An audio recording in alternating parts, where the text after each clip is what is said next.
Right, morning everybody, and thanks very much for coming along and to find out how the lakes came about. And I haven't scripted anything, so I'm going to need you all to help me out a bit today by throwing a few questions at me. But I'm gonna babble on for a little while, and if there's something you go, hold on a second, I want to know a bit more about that, then just put your hand up and I'll answer the question. Then we can go on. But let's go right from the very beginning. And a lot of people ask me, why did you build these lakes? How did it all come about? So my thoughts are that when I was a kid, I used to go fishing with my dad. I was about 10 or 11 years old, and I loved getting out of the countryside. But I was a towny boy. I lived in town, and didn't get the opportunity to go out that much. But really loved the countryside, and I loved the fishing side of it. And I always wanted to have my own fishing lake. So, of course, life goes on. You get married, you have kids, mortgage, and everything else. And it doesn't happen, does it? But I had this great idea. Anyhow, when I got to about the age of 50, I thought to myself, do you know what, I really want to do that. So I looked all over the countryside, looking for a place where I could build something like this. And I couldn't find anything anywhere. And I was sort of at the point of giving up when I was driving up Rodin Lane North one day, and I was going to a job, to price up a bathroom job we were doing, and I was about half hour early, so I went up there and I saw this little lane. I thought, I wonder if it goes down to the road in. Being an angler, I was inquisitive. I thought I'll just have a walk down there, kill a bit of time. So I walked down here and I came across this big swage of land, and which was derelict, loads of old shopping trolleys and things, and it was just a right mess. So I thought to myself, this would be perfect. It was a little bit boggy, and I thought this would be perfect for what I want to do. So I got onto the local authorities to find out who owned the land. Of course, it was Redbridge Council. And cut a really long story short, 6 years later, we did loads of talking about the planning consents and everything else. Anyhow, I got the land off the council with planning consent to build the lakes, but it took me 6 years actually to get through it all. There was loads of planning conditions and everything else we had to go through. It was an absolute nightmare. But so that's how it all came about. And so the dig, that was great. Well, the guy who was going to dig it for me, who was a professional lake digger, and during those 6 years, the poor guy got diabetes, which affected his eyesight. He couldn't drive anymore. And when I phoned him up, I said, I've got the site, mate. We'll get ready to go. And he said, sorry, mate, I can't help you. He said, I can't do it anymore. I can't drive the machines anymore. He said, but I've got a mate who hires out machines. He can help you. So I said, great, send him down. So he sent his mate down, and he said, yeah, so I can get you a driver with a dumper and a driver with a digger, and you'll need this and you need that. And so I said, okay, right, yeah, send them down on a Monday, and I'll get them going. Well, fortunately, I'd had 6 years of thinking about exactly what I wanted here. And I didn't realise how fortunate I was to actually have had those 6 years of waiting, because when the guys came down on the Monday, they said, righto mate, where do we start? And that's when it actually dawned on me. All of a sudden I was the project manager. I was going to be everybody, and I had to be the designer and set it all out and the whole thing. And I came from the building industry, but I used to build houses and repair houses and things like that. I haven't actually done a major engineering job before in my life. So we took it from there. So what we did, we scraped every bit of topsoil off the land, and we made one massive big pile of it where the back car park is. And then we scraped what I call the subsoil off the land, which is about probably another foot deep, and we made another great big pile of it down that end of the land, and it left us what we've like virgin clay, and we need the virgin clay to work with. Now, part of the planning consents was I had to do a soil survey. So we'd surveyed, we'd gone down we found that the clay was 70 metres thick here before it goes into the fannet beds. So we had no problem about losing water. We had some nice London clay here. So, but what we had was the actual land. It tilted from about the level there to the level at the other end by about 4 metres. So to build one big lake, we'd have to dig out a lot of clay and make one massive dam wall down the other end. And I really already worked this out on my own mind. So decided to make 2 lakes, so you had sort of 2 small steps. So that's why we've got one lake now which is 1 metre lower than the other. Anyhow, I'll digress a bit, but there we go. We got this big clay puddle of land, and what we had to do, we had to dig it out at one end and make a little bunded wall at the other end, and then dig it out and make another bunded wall at the other end to create the 2 lakes. So basically, you're making 2 little mud pies, you know, out of pure clay. Which sounds relatively easy, but you're doing it on a massive scale. I think it's like 50,000 cubic metres of clay we cut and filled. And it took us 18 weeks to dig that. And that was in the summer of 2008, and you won't remember, but that summer, it absolutely peed down with rain all summer. We was up to our knees in this horrible sloppy mud, which we had to pump out every day before we could get the machines to move and work. Absolute nightmare. I think I lost 2 stone in weight that summer, just walking around, marking out where the guys had to dig. I had this big paintbrush on a broom handle.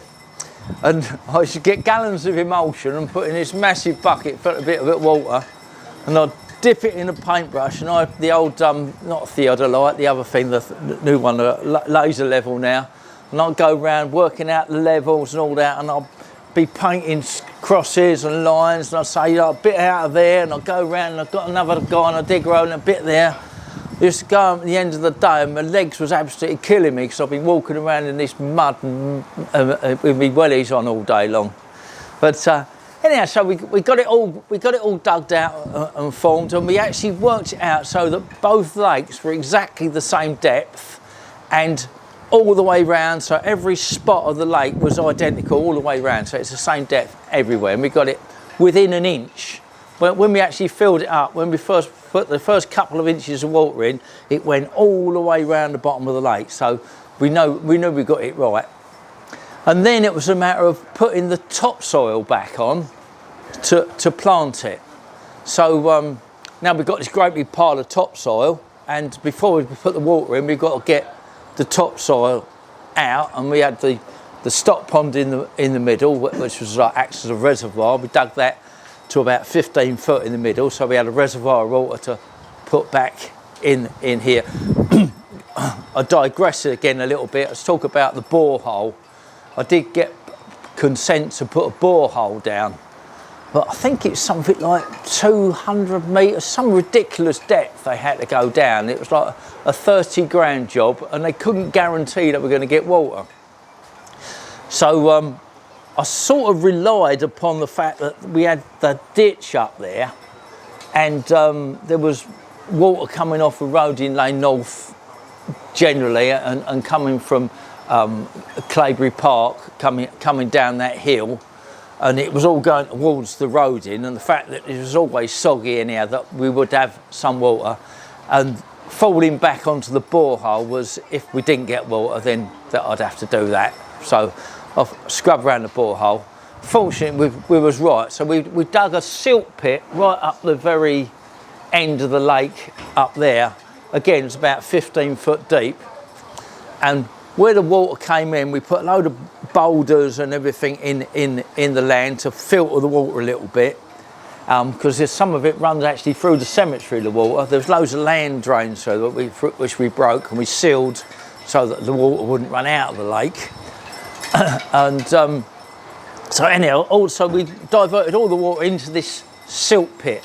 So all the water comes into the silt pit and then into this really big deep pit, and then we built another little pit which is only about that deep next to it, and we filled it up with this Phragmite reed, which is more commonly known as Norfolk reed, filled it up, which is a real good filtrating sort of weed, and so the water runs there, it goes into the silt pit, and because it's so deep, all the heavy metals and junk sinks to the bottom, and then the water then runs into the second pit, and we've got all this reeds, and then we've got another big pipe, 4-inch pipe, which is just below the surface. We had it on a float, so it just sits just below the surface, and then it draws water off the surface. So by the time it got into the lake, it had filtered most of all the junk out of it, and it was quite surprising how clear it was. Going back, I had 6 years to think about this, and you know, I've done loads of research, spoke to loads of professional people. It's amazing, you know, you get onto the phone with someone who knows what they're talking about, and you ask them, how do I do this, mate?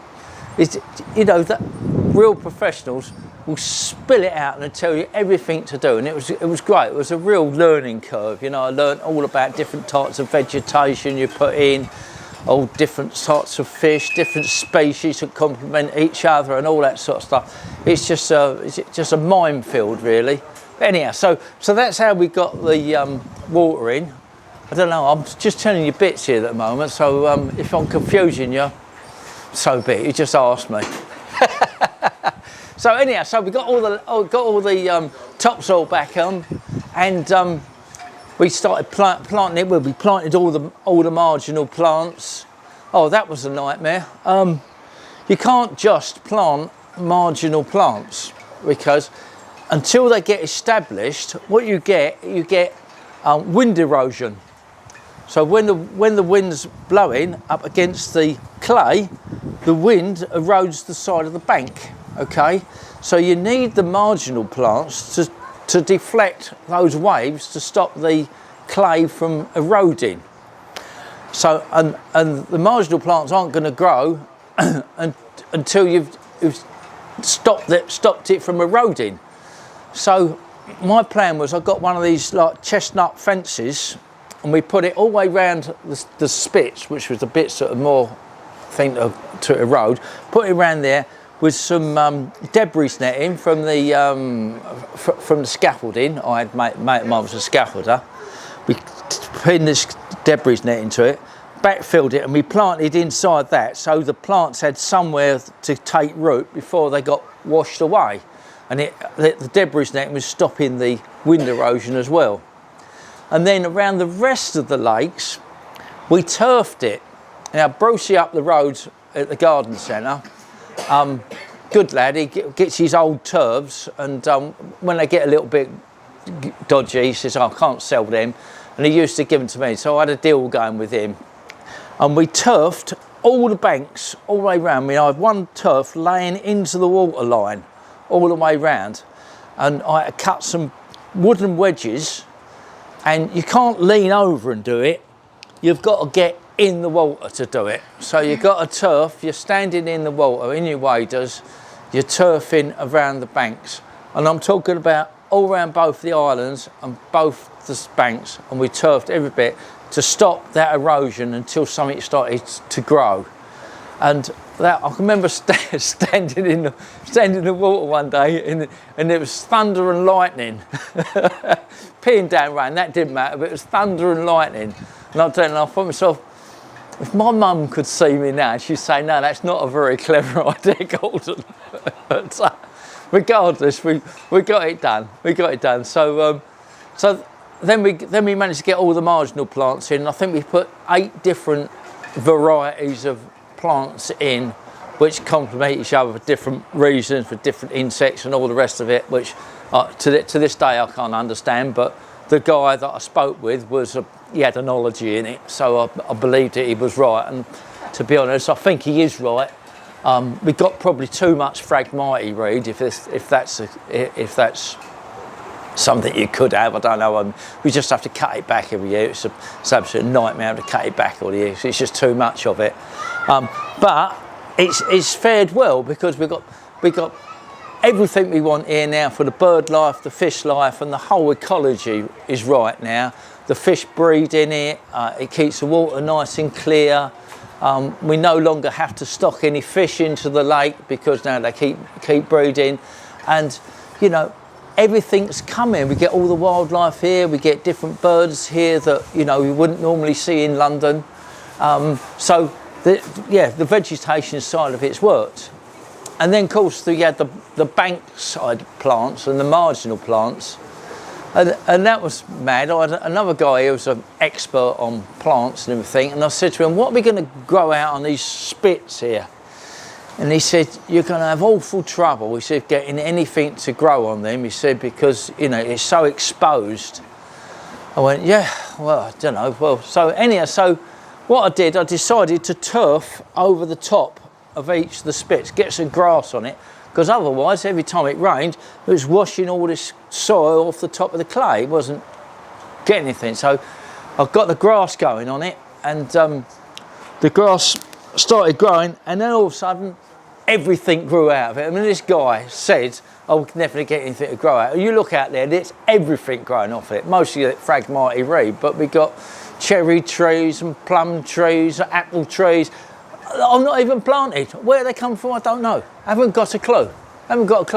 Apart from the fact that we've taken all this topsoil off, probably disturbed lots of seeds and stuff that was actually in the soil. When we put it back, it all wanted to grow up and do its own thing. And pretty well, we've let it do that. And you know, over the years, we've had different specialists come down here and said, you know, you need this plant or that plant or whatever to complement what you've got, and we planted them, and it's an ongoing job. And I think we've had something like 140 odd different species of plants here. Someone did a survey a little while ago. I don't know how many we've got now, but so that's how all the planting went on. And so there you go. So it took about 2 years, I suppose, to get the lakes up and running, get the fish breeding. We had, oh, blimey, let me think about filling the lakes. So, I mean, people say, how did the water get here? And I've just sort of gone through it, but it was all road runoff.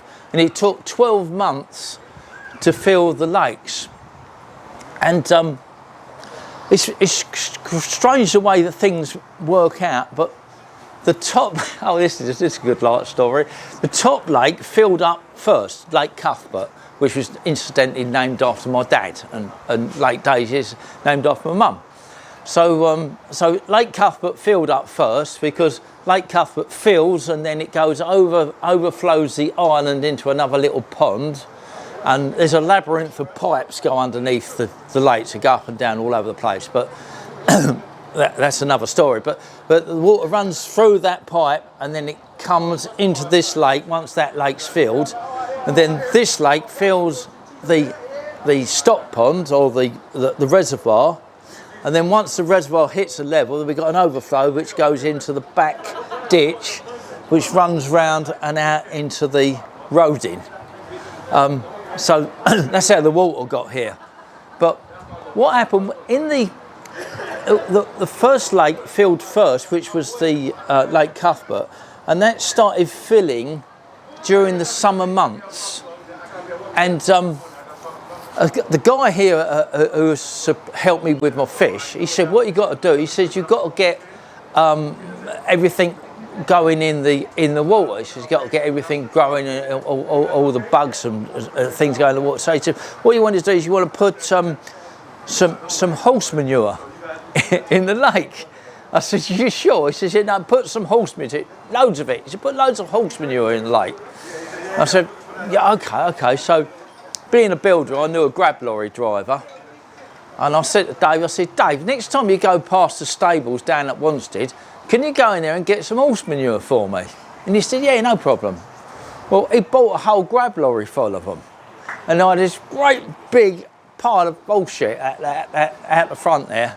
And so I spent a week with a wheelbarrowing all shit into that lake and a bit in this one, which hadn't even got any water in yet. So I might as well stick it in here now. And so that lake had loads of it in, and within a couple of weeks I had massive balls of this Daphnia in the water. Big red, it's like big red footballs in the water. It looked like football in the water, red Daphnia in the water. And we'd put the fish in, and the fish were feeding it frankly, and it was absolutely fabulous. But the water was crystal clear, absolutely crystal clear. And what happened, then we got loads of algae started growing on it then, and all sorts of crazy things was happening in that lake, and it always stayed very, very clear. Now, this lake here started filling in the winter time, and so but this lake didn't get the same problem in the winter time when the sunlight wasn't coming through, and we wasn't getting this photosynthesis and stuff going on, which grows all the algae and the weed. This lake filled up and it became really muddy. So what was happening is the fish tended to be feeding on the algae and the weeds and all this other stuff that was in the water up there that was produced by the sunlight. But down here that didn't happen. So the fish were actually feeding off the minerals in the clay. So because they were feeding off the minerals of this clay, this lake became more muddy than that one, because they were stirring the bottom up. So for a couple of years, that lake was always clearer than this one. And the strange thing was, the fish in this lake grew quicker and stronger. We stocked the same fish in both lakes, but this lake, the fish grew bigger and stronger. Now, to this day, I can't quite work out what it was, but it was something to do with that and the filtration of the water. And it may well be that the fact that that lake suffers from the nitrates and stuff that comes in off the road, which isn't quite so good for the fish, but by the time it's all been filtered through everything that goes on, then goes over the island, then comes into this lake, then the water is then got less nitrates and stuff in it, and more goodies in it. The fish love it more, and they grew better. So all the time, this lake, Lake Daisy, has always been a better breeding lake than that one. Fish are fine up there, but we get more small fish breeding in this lake, and they certainly grow quicker, even though the match boys throw loads and loads of bait in Lake Cuthbert. This one doesn't get so much bait put in, but the fish grow quicker and bigger in this lake. So there you go. So that's the ecology for you of it all. But so we started fishing it after a couple of years, and yeah, it was great until till COVID came up, and then you know, we're just building up a nice clientele coming in. We were getting busy, and then COVID happened, and I'd always wanted to make this a members only fishery, but I wasn't able to do that. My sort of vision was to make a fishery where families could come, do a little bit of fishing. The old man can do his little bit of fishing while the kids got somewhere to play. The missus has got a little spot to sunbathe. That's why we set it out with a little bit of grass. So we've got a little place where the missus can sit and read a book and drink a glass of wine or have a sandwich or whatever.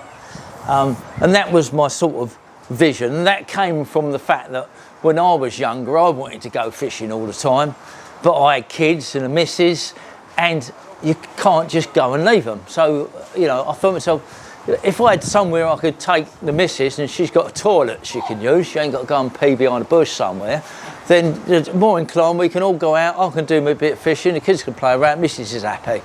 So so that's how my vision of it, and it was sort of getting right, and as I say, I wanted to make it members only, so to make it more family friendly, sort of community driven sort of place. And then COVID hit us, and that hit us fairly hard. But in respect, you know, things happen for a reason sometimes, and I think what happened after COVID finished, we had just masses. You know, when everybody wanted to go out and do something out in the countryside, well, we had a traffic jam down Salix Lane. People were coming in, and I could have took tenors off of people all day long, but there was all sorts of people, and they just wanted to get out and do things, and it wasn't going to work. It just wasn't really COVID friendly. So I decided then make it members only, and that's how the members only bit came about. And you know, I could talk for England, couldn't I? I didn't know what I was going to say.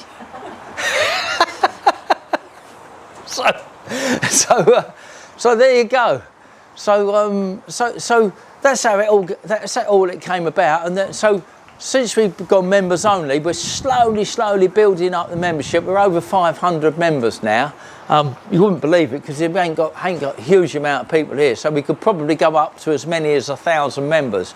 And if I can do that, then that will bring in enough income for me to pay my expenses and everything, and Cara and I won't have to work so hard, and we might actually employ someone to come here and do the other jobs. We've got little Drew here that does different. We've got a few other little volunteers come along, but there's masses and masses of work has to be done.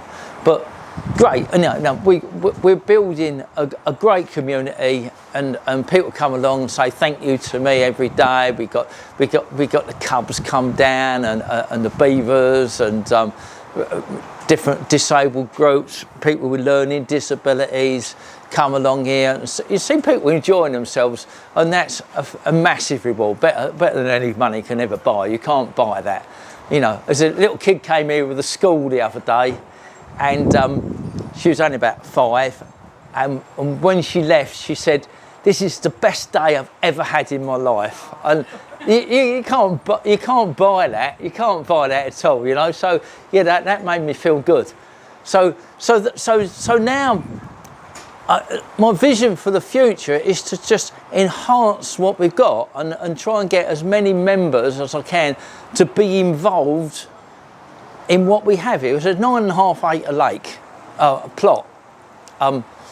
Probably, I don't know how big the lakes are, but probably 2.5, 3 acres of water. So there's a lot of other land what people can do. And we've got a girl comes here, does fitness groups on a Thursday morning, and we get other people come and do little nature walks and things like that. But I'd love to think that someone would come along who was a gardening expert, as a vegetable garden expert, who want to sort of start a little community garden thing, because we've got loads of land over the back there we could do. We've got the bees here, we've got the beekeepers coming in, they do their bees and that.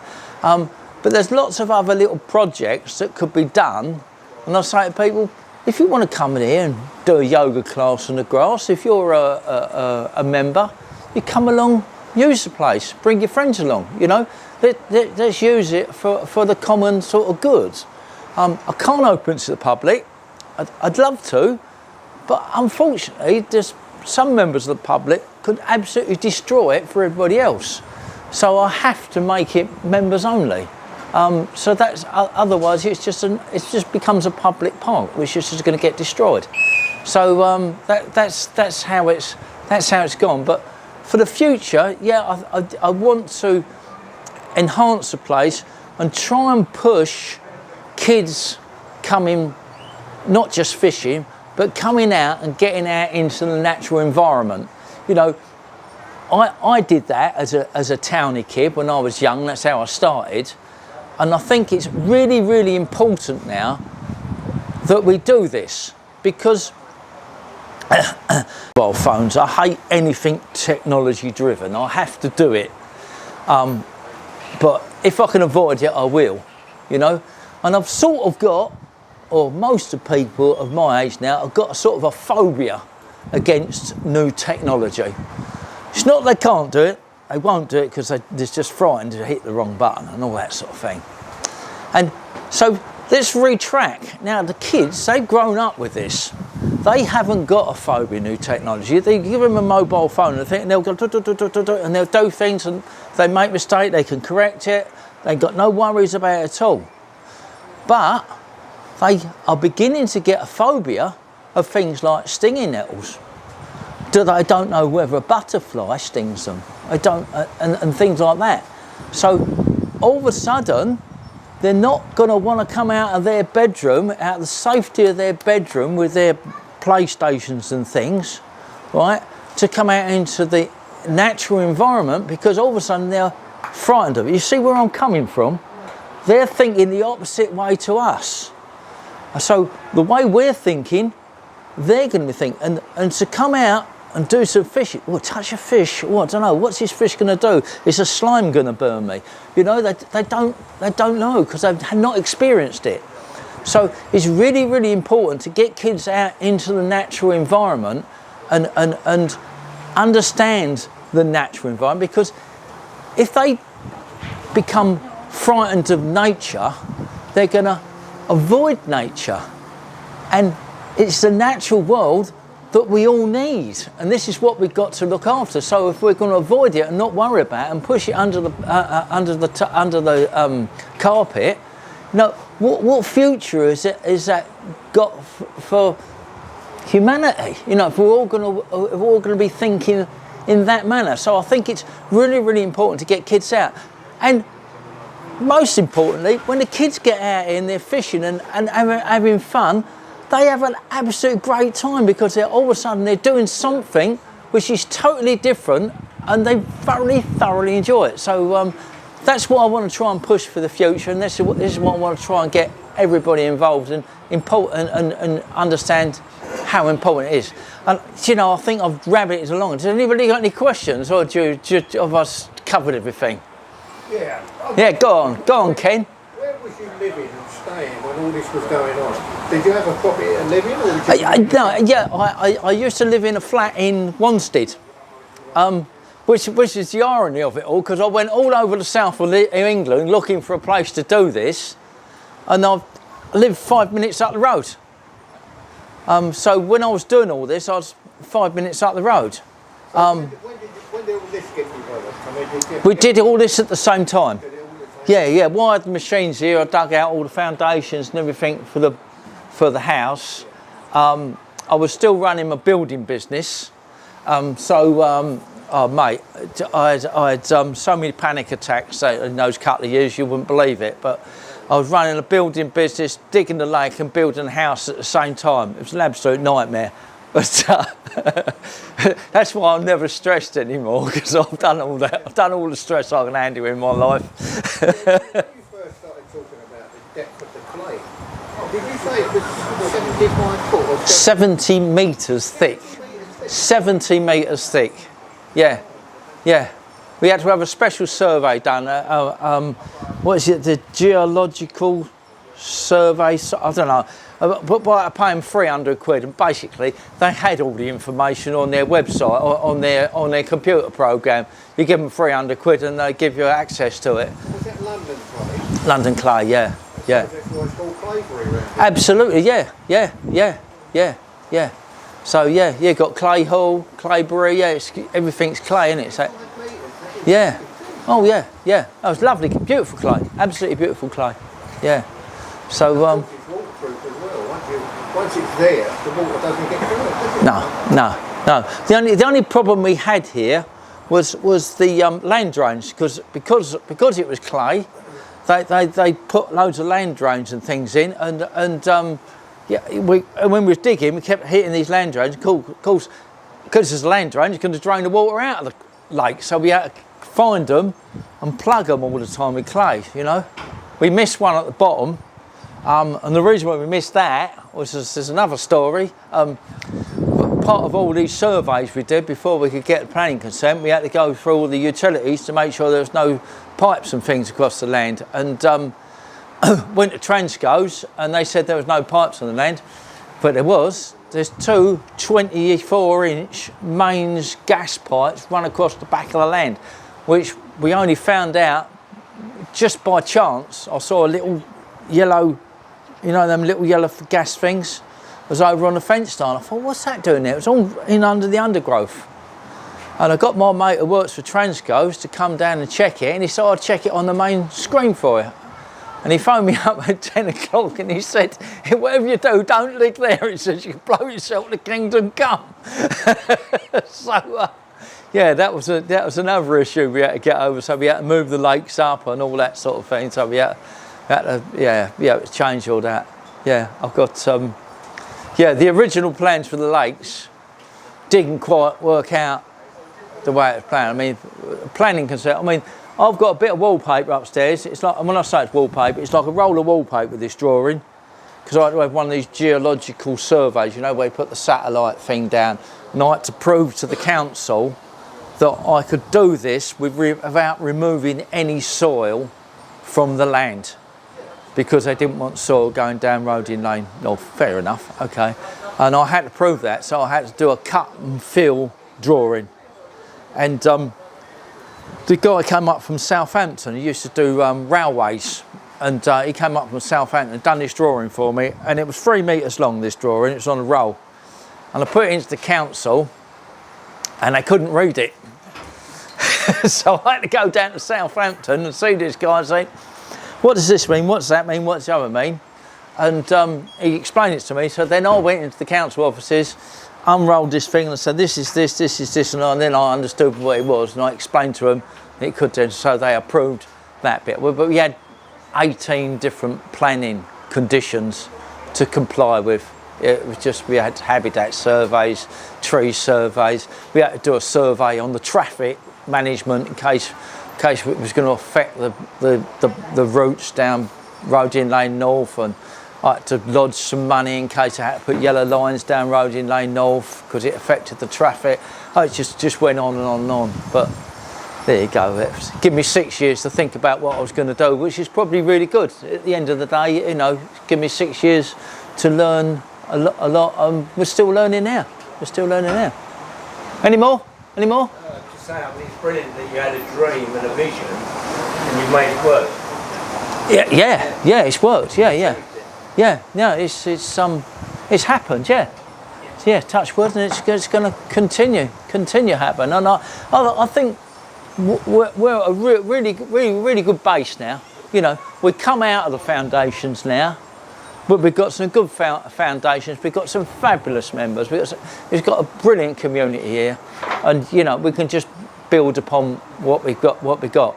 You know, and the more we can get going, the better. But you know, I can't do it all. You know, I have some great ideas. You know, like I'd love to start a businessman's club here. You know, we got lots of members. They're all, a lot of them are business owners. They could meet in this cafe once a week and do like your BNI type of business networking thing here. I wouldn't want it. They're a member. Come along. Well, Jane can come and do the breakfasts. All you got to do is pay your breakfast, and you can have your own little business club going. You know, our own personal little business. It'd be great. But I don't want to be here running it. So if anybody wanted to do it, and charge everybody a couple of quid or something, they can do. They can make a business out of it themselves, really. But I think it would be fabulous. I mean, I started one of the first BNI things in the country in Epping many years ago, 20 years ago. I believe it or not, I was the president of the Waltham Forest Chamber of Commerce.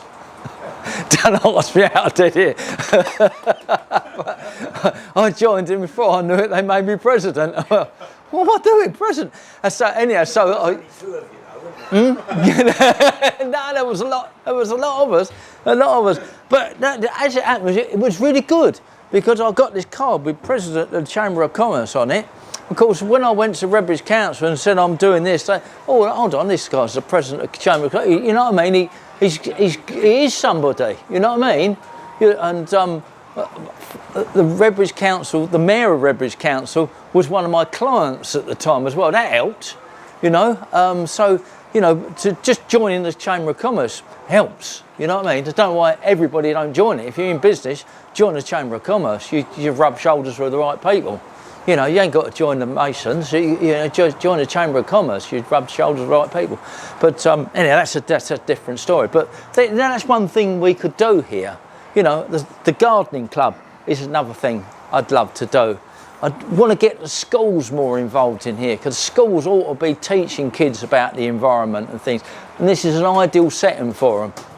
They've got huge amounts of red tape to go through to do it. But yeah, now it'd be good. I've got Dan on board at the moment, and we're working together. He's already brought some of his.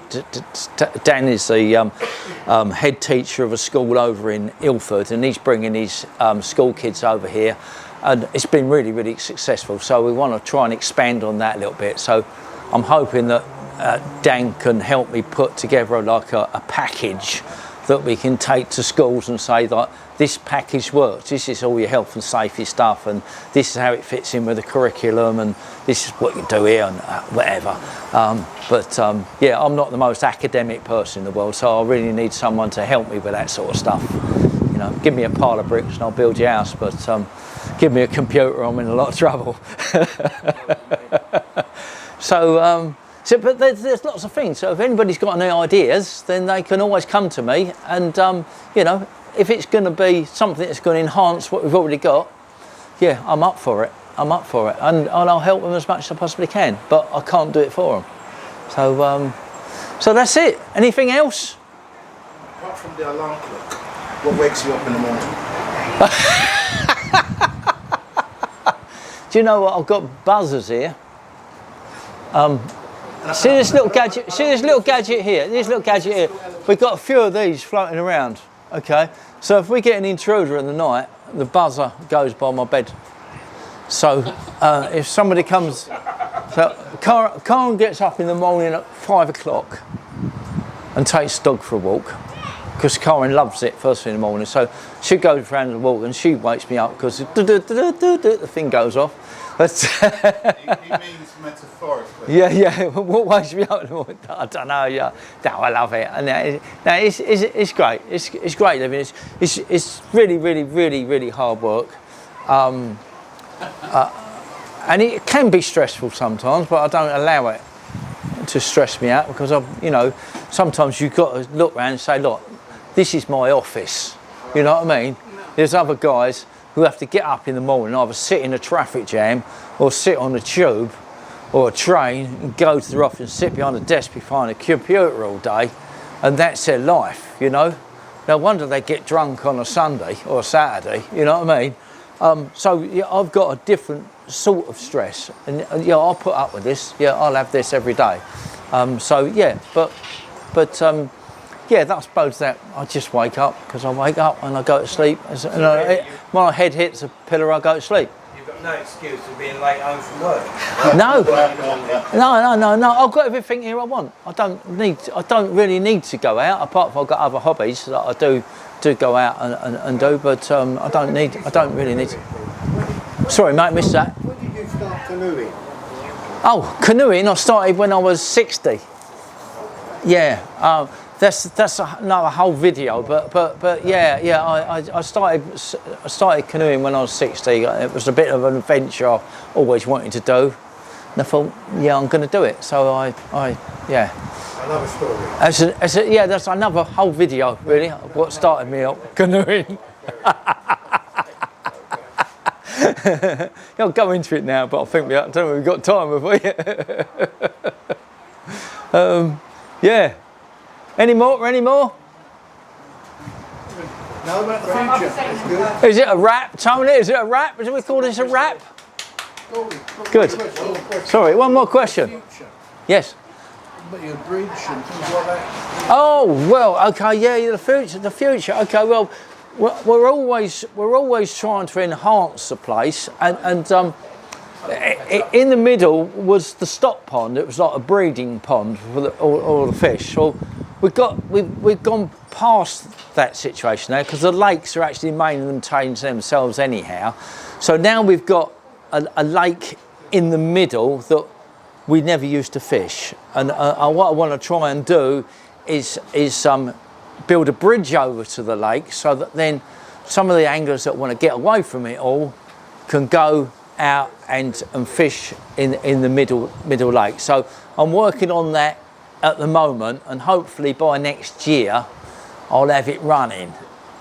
I probably will have it up and running because I know I'm going to do it. You know, I'll probably work on it during the winter when no one's here, but we'll get that bridge over, and then in years to come we might be able to do some more activities on this lake. So that will give me the opportunity to have Lake Cuthbert to run the competitions on, so the competitions anglers can do their bit, and then the people who want to have a little bit of fun fishing can still fish this lake out the front here, teaching the kids and all that. And the serious anglers that just want to get away from everybody and just have a bit of peace and quiet can go out into the middle and have their peace and quiet fishing, and then we can perhaps do other activities, like put 1 or 2 boats and things like on the lakes, and you know, people have sailing boats and things. So it's good, you know, in a few years' time there may not be so many people fishing. You know, people don't go fishing so much. It's not going to be as great a sport as it used to be. Times change, so we've got to think about that, and you know, we still need to make an income. So if there are other income streams to be had out of the water, then we can do that. So, but of course, the bridge is a good idea because at the moment I'm fit enough to use the pedalo over to the island, but I don't know how many years that's going to continue. So while I'm fit enough to still build a bridge, I'll build the bridge, and then I can go over there on the quad if I have to, or my wheelchair. So you have to think ahead, don't you? Yeah, so that's where the bridge is coming from, Tony. Yeah. Does that answer your question? Yeah, great.